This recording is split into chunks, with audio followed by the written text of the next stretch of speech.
Have you ever felt trapped by an obligation you couldn't explain? Have you ever wondered why you keep doing something that drains you, month after month, year after year, without ever questioning it? Well, let me tell you my story, because what happened to me changed everything I thought I knew about family, loyalty, and the price we pay for keeping the peace.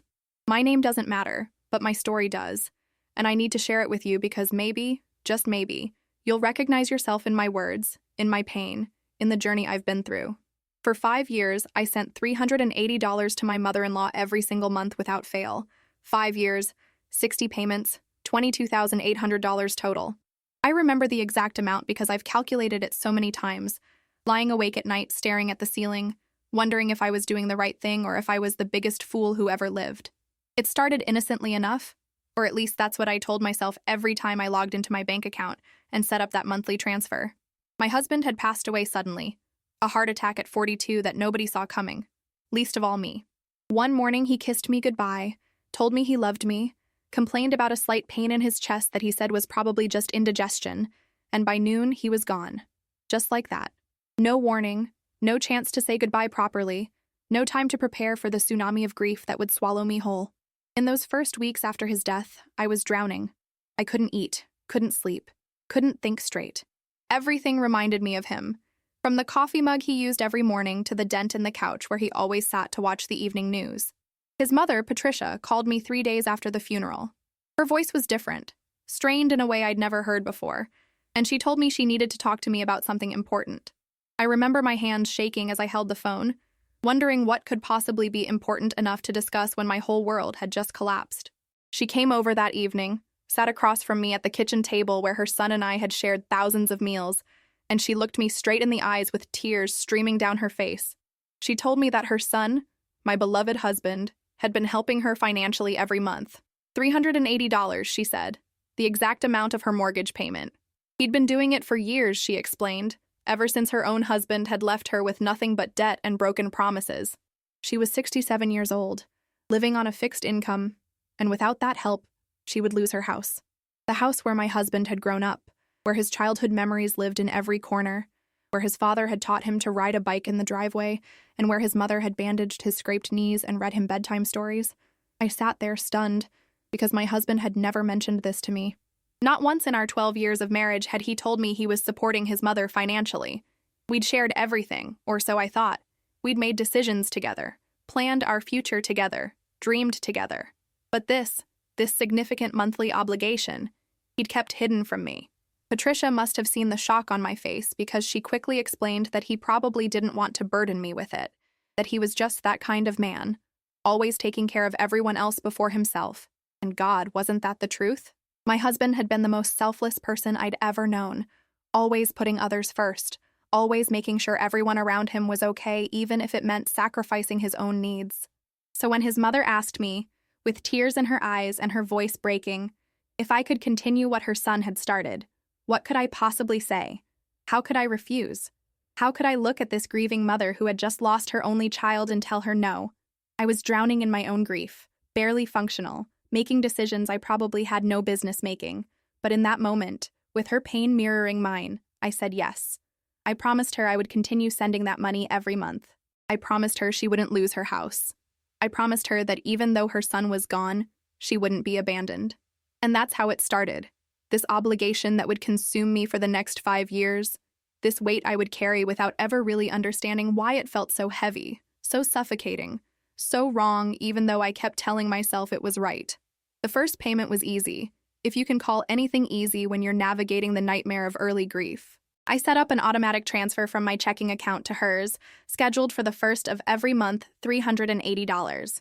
I barely thought about it that first month, or the second, or even the third. I was too busy dealing with everything else, the lawyer meetings, the insurance claims, the endless paperwork that comes with death, the concerned phone calls from friends and family who didn't know what to say, but felt they had to say something. But as the months turned into a year, and then into 2 years, I started to feel it. Not just the financial strain, though that was certainly real, but something else, something deeper and more troubling. Every time that first of the month rolled around and I saw that transaction in my bank statement, I felt this knot in my stomach, this resentment I was ashamed to acknowledge. $380 doesn't sound like much, does it? But when you're a widow living on a single income, when you're trying to figure out how to pay your own mortgage and your own bills and keep your own head above water, $380 becomes significant. It was groceries for 2 weeks. It was my car payment. It was the difference between feeling secure and feeling like I was constantly one emergency away from disaster. Have you ever been in a situation where you know something isn't right, but you can't quite put your finger on what exactly is wrong? Comment below if you've ever felt this way, because I need you to understand that I wasn't imagining things, even though I tried to convince myself I was for far too long. Patricia would call me occasionally, always pleasant, always asking how I was doing, but never once acknowledging the monthly payments I was making. It was like this unspoken agreement between us. This thing we both knew existed but never talked about directly. She would tell me about her book club meetings and her church activities and her neighbor's drama, and I would listen and make appropriate responses while thinking about that $380 leaving my account like clockwork. Sometimes I would think about bringing it up, maybe suggesting we talk about how long this arrangement would continue, or whether there might be other options for her. But every time I opened my mouth to say something, I would remember her face that day in my kitchen, remember the tears and the desperation, and I would swallow the words back down. Because who was I to take away the one thing her son had provided for her? Who was I to dishonor his memory by refusing to continue his kindness? That's what I told myself anyway, over and over like a mantra, even as the resentment grew and festered inside me like an infected wound I refused to treat. My friends started to notice changes in me. I was canceling plans more often, making excuses about being tired or busy or just not feeling up to going out. The truth was, I was watching every penny, calculating and recalculating my budget, trying to figure out how to make everything work. I started buying generic brands instead of the products I preferred, started skipping my monthly hair appointments, started saying no to the small luxuries that had once made life feel a little brighter. I told myself it was fine, that I was being responsible, that this was what my husband would have wanted me to do. But late at night, when I couldn't sleep and the loneliness felt like it might crush me, I would wonder if this was really what he would have wanted. Would he have wanted me to struggle? Would he have wanted me to sacrifice my own security and peace of mind?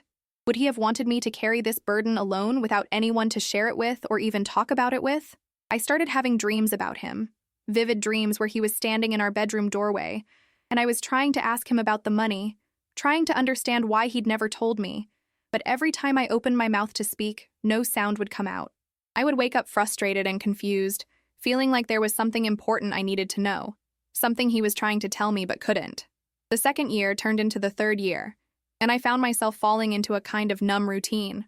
The payment went out automatically, I barely registered it anymore. Just another bill among many bills, another obligation among many obligations. But underneath that numbness, something else was growing, a quiet voice that kept getting louder, asking questions I didn't want to answer. Why had my husband hidden this from me? What else had he hidden? And why did I feel so angry with him sometimes? Angry at a dead man who couldn't defend himself or explain himself, which only made me feel guilty on top of everything else.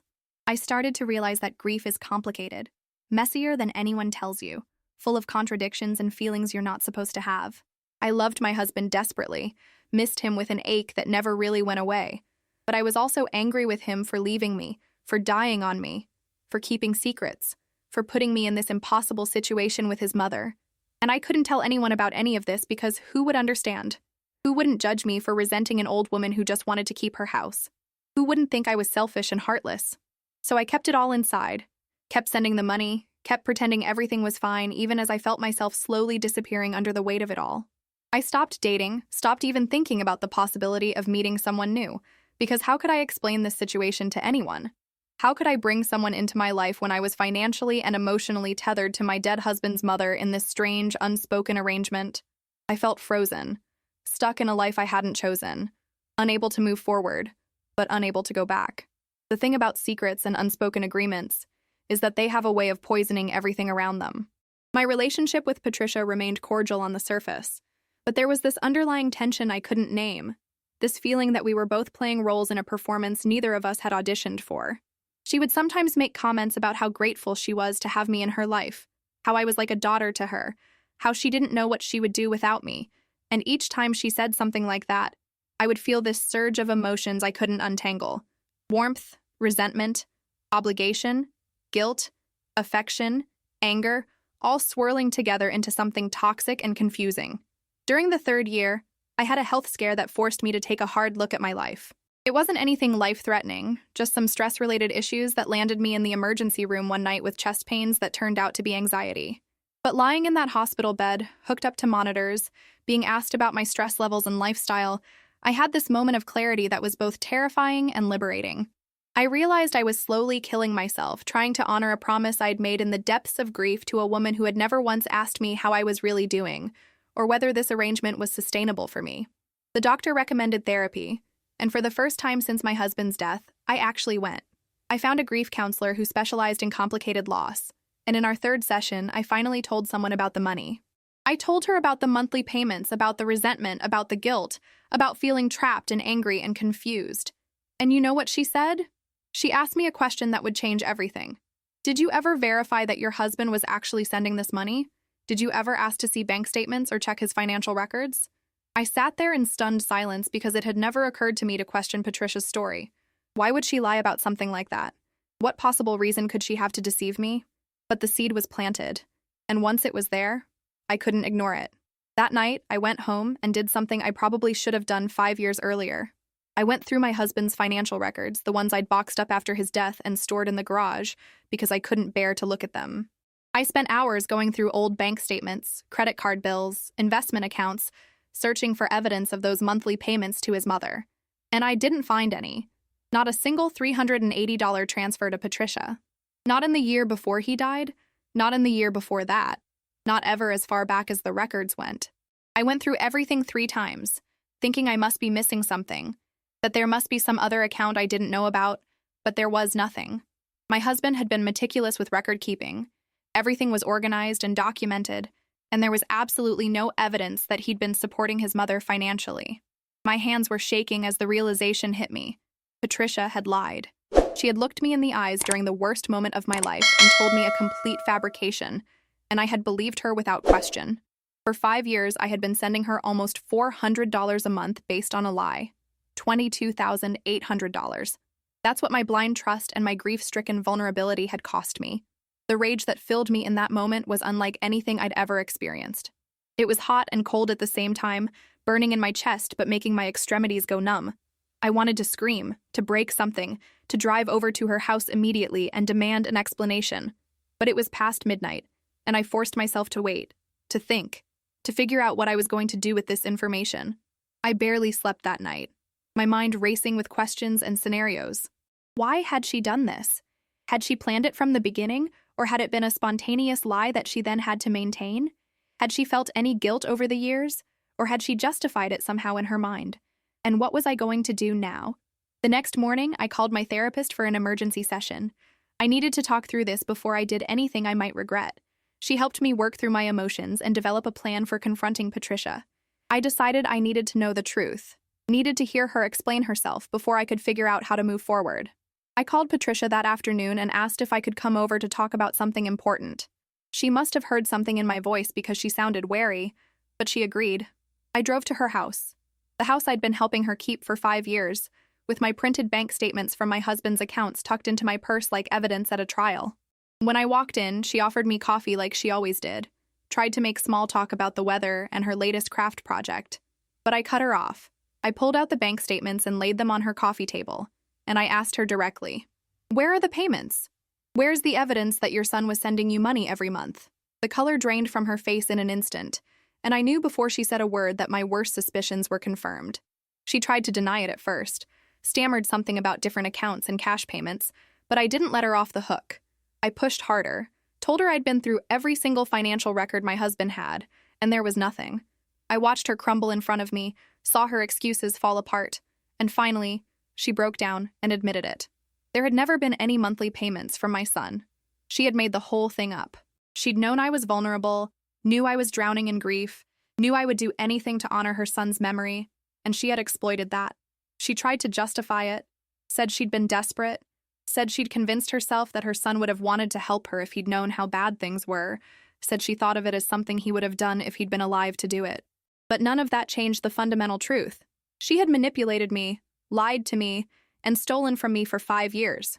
I asked her why she'd never come clean, why she'd let this go on for so long, taking money from a widow who was struggling herself. She didn't have a good answer for that. She cried and apologized, said she'd been too ashamed to admit the truth once the lie had gone on for so long, said she'd told herself she would find a way to pay me back someday. But we both knew that day would never have come if I hadn't discovered the truth myself. I sat there in her living room, looking at this woman who had been part of my life for over a decade, who had raised the man I loved, who had held my hand at his funeral, and I felt nothing but disgust and profound sadness. Not just sadness for myself and the money I'd lost, but sadness for what she'd destroyed. Whatever relationship we'd had, whatever genuine affection might have existed between us, was now tainted beyond repair. I told her the payments were stopping immediately, that I would be canceling the automatic transfer as soon as I got home. She nodded, still crying, and asked if I would tell anyone what she'd done. I thought about it for a moment, thought about the rest of the family, the friends we had in common, the church community she was part of. Part of me wanted to expose her, wanted everyone to know what kind of person she really was. But another part of me, the part that was just exhausted and wanted to move on with my life, decided that wasn't worth my energy. I told her I wouldn't tell anyone, but only because I didn't want to spend any more time or emotional energy on this situation.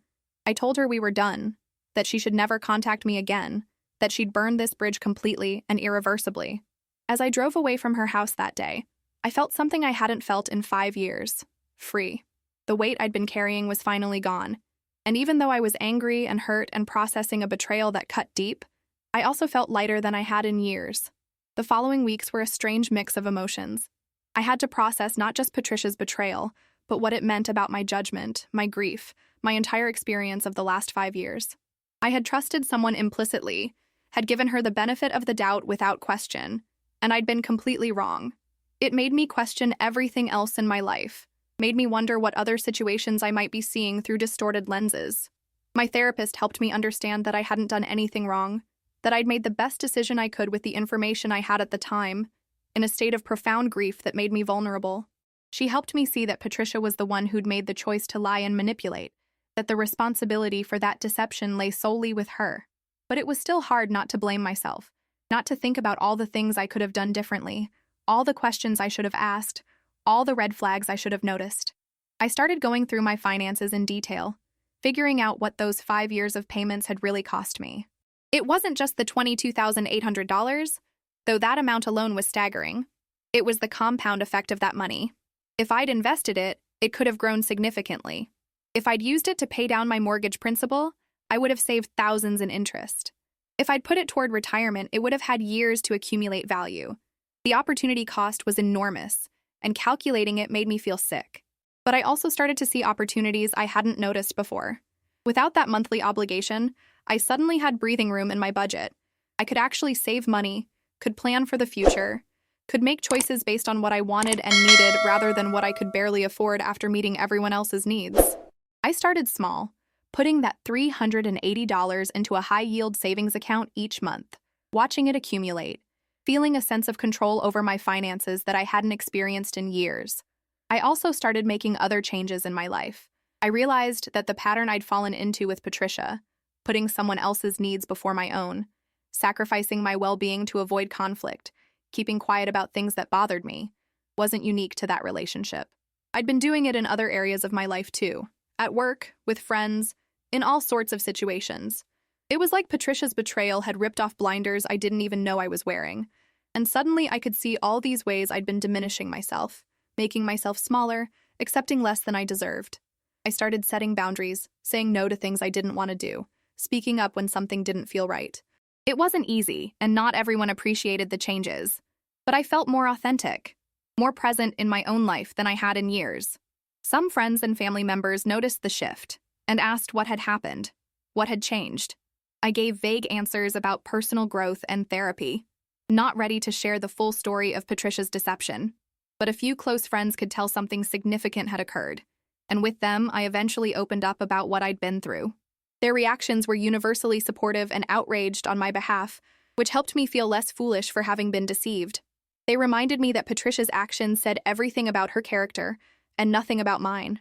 One friend pointed out something I hadn't considered. By discovering the truth and ending the arrangement, I'd actually honored my husband's memory in a way that continuing the payments never could have. My husband had been honest and forthright, and by refusing to participate in Patricia's lie any longer, I was upholding the values he'd actually lived by. That perspective shift helped me feel less like I was betraying him by cutting off his mother, and more like I was finally acting in alignment with the person he'd been. Around the 6-month mark after that final conversation with Patricia, I received a letter from her in the mail. Part of me wanted to throw it away unopened, but curiosity got the better of me. It was a long, handwritten letter in which she apologized again and tried to explain her thought process those 5 years ago. She admitted she'd been in financial trouble but said it wasn't as dire as she'd made it seem. She'd been scared of asking for help directly, scared of being a burden, and when my husband died and she saw how devastated I was, she'd convinced herself that this deception was somehow better than being honest. She acknowledged how twisted and wrong that thinking was. She said she'd spent the last 6 months in her own therapy, trying to understand why she'd made such terrible choices, why she'd been willing to hurt someone who'd only ever been kind to her.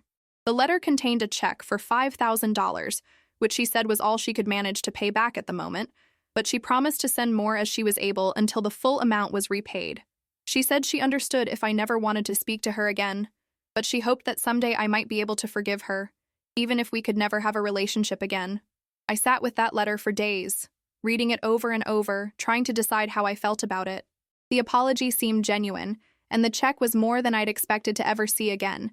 But could I forgive her? Did I even want to? Forgiveness is such a complicated thing, something I'm still wrestling with even now. My therapist says forgiveness is more for me than for Patricia, that holding on to anger and resentment only hurts me in the long run. And intellectually, I understand that. But emotionally, it's harder. There's a part of me that wants to hold on to the anger because it feels like letting go of it would somehow mean what she did was okay. And it wasn't okay. It will never be okay. But I'm working on it, trying to find a way to acknowledge what happened, to feel my feelings about it, and then to release it so it doesn't define the rest of my life. I deposited the check, but I didn't cash it right away. I needed time to think about whether accepting the money would mean something I wasn't ready to commit to, whether it would create some kind of obligation or connection I didn't want. Eventually, I decided that the money was mine anyway, that it had been mine all along, and accepting partial repayment wasn't about forgiveness or reconciliation. It was just about reclaiming what had been taken from me. So I cashed it and added it to my savings, where the monthly deposits I'd been making had been growing steadily. Patricia sent another check a few months later, this time for $2,000, with a brief note saying she was continuing to work on repayment. I cashed that one too. We haven't communicated beyond these financial transactions, and I'm okay with that. Maybe someday I'll be ready for more, or maybe I won't. And I'm learning to be okay with not knowing, with letting things be unresolved. Looking back on these 5 years now, from the other side of the discovery and the confrontation and the initial healing, I can see how much I've changed. The woman who sat in her kitchen 5 years ago and agreed to send money to her mother-in-law without question was someone who was lost in grief, who was trying desperately to hold on to any connection to her deceased husband, who was so afraid of dishonoring his memory that she couldn't see when she was being manipulated. That woman was doing the best she could with what she had, and I have compassion for her now, even though I wish she'd asked more questions, been more skeptical, protected herself better. But I'm not that woman anymore. I've been through the fire and come out changed, stronger in some ways, more cautious in others, but definitely more aware. I know now that good intentions can be exploited, that grief makes us vulnerable, that trust needs to be earned and verified, not given blindly.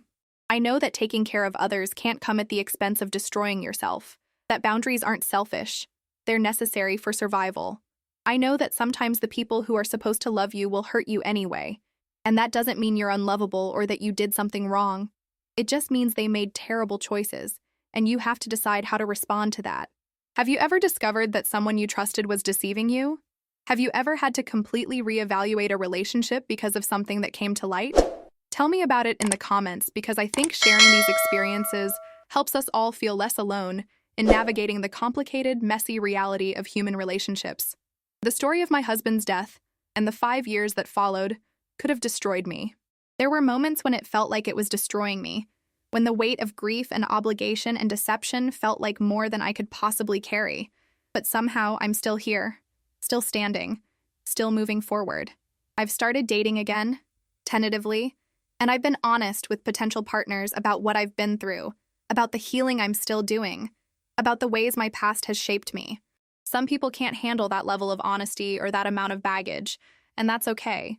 I'd rather be alone than be with someone who needs me to pretend I'm something I'm not. I've also reconnected with parts of myself I'd lost during my marriage, and the years after my husband's death. I've remembered hobbies I used to love, friendships I'd let slide, dreams I'd put on hold. It's like I'm slowly piecing together a new version of myself, built from fragments of who I was before and shaped by everything I've experienced since. This new version is more cautious but also more courageous, more guarded but also more open, more aware of potential harm, but also more willing to take risks when something feels right. I've learned that moving forward doesn't mean forgetting the past or pretending it didn't happen. My husband will always be part of my story, and that period of grief and manipulation will always have shaped me. But I get to decide what those experiences mean, how they define me going forward, what lessons I take from them. I've chosen to let them make me more discerning without making me cynical, more self-protective without becoming closed off, more realistic about human nature without losing faith in the possibility of genuine connection. The $380 that used to leave my account every month now represents something completely different to me. It's not an obligation or a burden anymore. It's a reminder of my resilience, of my ability to discover truth even when it's painful, of my capacity to change course even when staying on the same path seems easier. Every month when I transfer that same amount into my savings instead of into Patricia's account, I feel a quiet sense of victory, a small celebration of choosing myself, of honoring my own needs and my own future. I'm not going to lie and say everything is perfect now, because it isn't. I still have hard days when the grief hits me unexpectedly, when I miss my husband so much it physically hurts, when I feel angry about everything that happened and everything I lost. I still have moments of doubt, wondering if I'm making the right choices, if I'm being too hard or too soft on various people and situations in my life. I still struggle sometimes with trusting people, with letting my guard down, with believing that someone could genuinely care about me without having an ulterior motive. But those moments are becoming less frequent and less intense, and in between them are increasingly long stretches of peace, of contentment, of feeling like myself again. I've found a new normal that doesn't require me to pretend everything is fine when it isn't, but also doesn't require me to define myself entirely by my suffering. As I wrap up this story, I want to talk directly to you, whoever you are, wherever you are, watching or listening to these words. If you've been through something similar, if you've been manipulated or deceived by someone you trusted, if you've spent years doing something out of obligation that was slowly destroying you, I want you to know that it's not too late to change course. It's not too late to ask questions, to verify things you've taken on faith, to set boundaries, to choose yourself. You are not selfish for wanting to protect your own well-being. You are not heartless for refusing to let someone else's needs consume you entirely. You are not dishonoring anyone's memory by living your own life in a way that feels authentic and sustainable to you. And if you're on the other side of this, if you're the person in my position who has already discovered the truth and is trying to figure out how to move forward, I want you to know that healing is possible. It's not linear, it's not quick, and it's not easy, but it is possible. You will have setbacks and bad days and moments when you wonder if you'll ever feel normal again, but you will also have breakthroughs and good days, and moments when you realize you're laughing genuinely for the first time in months. Give yourself permission to feel everything you're feeling without judgment. Give yourself time to process and heal at your own pace. And give yourself credit for your strength, because surviving something like this requires more courage than most people will ever understand. I need you to really hear what I'm saying here, because understanding this could change your life, the way discovering the truth changed mine.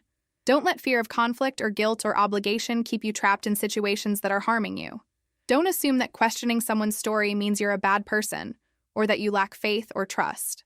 Healthy relationships can withstand questions and requests for verification. Healthy people don't ask you to take things on blind faith when it comes to significant commitments of your time, money, or energy. And don't let anyone make you feel like setting boundaries or protecting yourself is somehow wrong or selfish, because it's not. It's essential. If this story resonated with you, if it touched something in your heart or reminded you of your own experiences or helped you feel less alone in what you're going through, please leave a like on this video. That simple action helps this story reach other people who might need to hear it, who might be in the middle of their own situation and looking for validation or guidance or just the knowledge that someone else has been there and survived. Share your own experiences in the comments if you feel comfortable doing so, because creating a community of people who understand these complicated dynamics is so important. We need each other's stories, each other's strength, each other's hope that things can get better. And if you want to hear more stories like this, more honest discussions about grief and betrayal and healing and resilience, please subscribe to Living Through It. This channel is dedicated to sharing real experiences from real people who have lived through difficult situations and come out the other side changed but not broken. Hit that notification bell so you don't miss future videos, because every story we share here has the potential to help someone who's struggling, to provide perspective to someone who's confused, to offer hope to someone who's in despair. Your subscription, your engagement, your willingness to be part of this community matters more than you might realize. Thank you for listening to my story, for giving me the space to share this painful but ultimately transformative experience, for being here with me in this moment. I hope that whatever you're going through, whatever challenges you're facing, whatever wounds you're nursing, you find your own path to healing and wholeness. You deserve peace. You deserve honesty. You deserve relationships that build you up instead of tearing you down. And you deserve to live a life that feels authentic to who you are and who you want to become. Remember that, especially on the days when it's hard to believe. Remember that your story isn't over yet, that you're still writing it, and that you get to decide what happens in the next chapter. Make it a good one.